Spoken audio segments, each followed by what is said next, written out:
Do retail trends affect your real estate investing strategy? They do. They do. Retail trends present some opportunities, and I'll just give you a little bit of background. The biggest retail trend of our lifetime is Amazon.com, right? And what you see, this concept of the last mile, right? There's a lot of talk about this, the idea that like already there's a lot of products on Amazon you can order that will be at your door in the same day, okay? And what they're moving towards, whether it's Uber or Amazon or others, they want to figure out how to make it so that when you order something online, or better yet, when you're out of something, before you even know you're out of it, like I buy ketchup every 5 weeks, it's week 4.5, ketchup's going to show up at my house. Like that's where we're going. Yep. And so what it means to retail is that the retail store, the place that you used to go, the last mile, meaning how to get it from distribution center to your door, that last mile used to be you, right? I mean, you would stop and pick up ketchup, and you'd bring it the last mile from the convenience store or the supermarket near your house. And what Amazon and others are now doing is saying, hey, you don't have to do anything. You can order it, or we'll just know you need it. Like the smart fridges are coming, where when the ketchup is out, they know it. When the milk is out, it knows it. That's all coming. So what happens to the retail real estate? Mm-hmm. It changes, okay, where you may not go in anymore, but there still has to be real estate close enough to where you live that there are certain things perishable that if you want them, they've got to get them to you. So we're starting to see a change in mindset where real estate that could be utilized to store the things that used to be, like picture a 7-Eleven that you don't go inside of anymore. You gas up, but inside the 7-Eleven is still the stuff you used to buy from 7-Eleven, but it gets brought to you by somebody who's an Uber delivery person who picks it up there and brings it to you. Okay? This is what the talk of what's happening in retail is, even though how you get it is going to change, the fact that it has to get to you doesn't change. How it gets from there to you, maybe you and maybe somebody else maybe a drone that delivers it, but there still has to be ketchup and milk near enough to your home. Ketchup's a bad example because it's not perishable, but it has to be lettuce. There has to be lettuce and bread and milk that can still get to you. And so I think that from that standpoint, it's a riskier play to buy the retail real estate. But I'll tell you what I'm doing. I'm buying real estate. I'm buying single-family rentals near the new Amazon distribution center that's being built in Charlotte. So I know that that's retail, essentially, because retail is changing. But what's happening is it's creating jobs in and around those distribution centers. So my investments are shifting from more outward suburbs down to be tight near those distribution centers because I know they're going to add 2,500 jobs right near that distribution center. I'm buying real estate you could ride your bike to work from. That's right. So how do you think, how does the Chapter 11 filing by Sears affect this overall strategy? I think when you see Sears and you see Toys R Us and you see Blockbuster Video, these are all examples of companies that didn't shift fast enough. Okay, they just didn't change fast enough. I don't know the inner workings of Sears as well as I know what happened. I mean, Blockbuster Video is a sad story because they just got eaten alive by Netflix. That's right. And literally what they were saying back when this was all happening is they were scoffing and laughing at Netflix and saying no one's going to do that. They like coming into the store. Right? No one likes going to the store. They like pushing one button and getting access to the movie. So yeah, it's also the reason why like Redbox didn't take off. Same thing.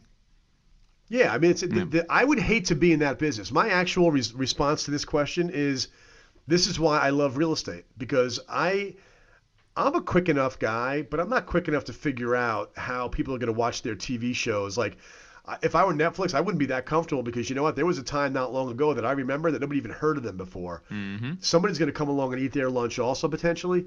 What I like is things that don't really ever change.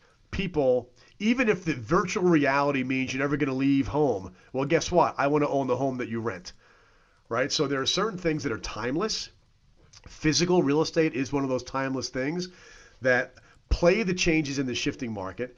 Play shifts in consumer behavior, but one consumer behavior that is not going to change is people wanting to live indoors, wanting to live in a warm house in the winter and a cool house in the summer. They're going to want to have kids. The kids are going to want to play out in the backyard at least once in a while when they're done playing Fortnite. So I feel like real estate is the perfect hedge against wildly changing consumer behavior. because certain consumer behaviors just aren't going to change, and a lot of those things tilt towards residential real estate because that's where they lay their head down at night to go to bed. I feel the same way about Sears. I think I have a feeling that they're obviously going to repurpose their stores, right? Maybe Amazon can use that as a distribution warehouse. That was like a fantasy that I had. I thought that would just be the coolest thing ever. So every Sears location becomes like this Amazon pickup center. I think that would be really they cool. announced it, right? Amazon announced they're opening up stores that don't have.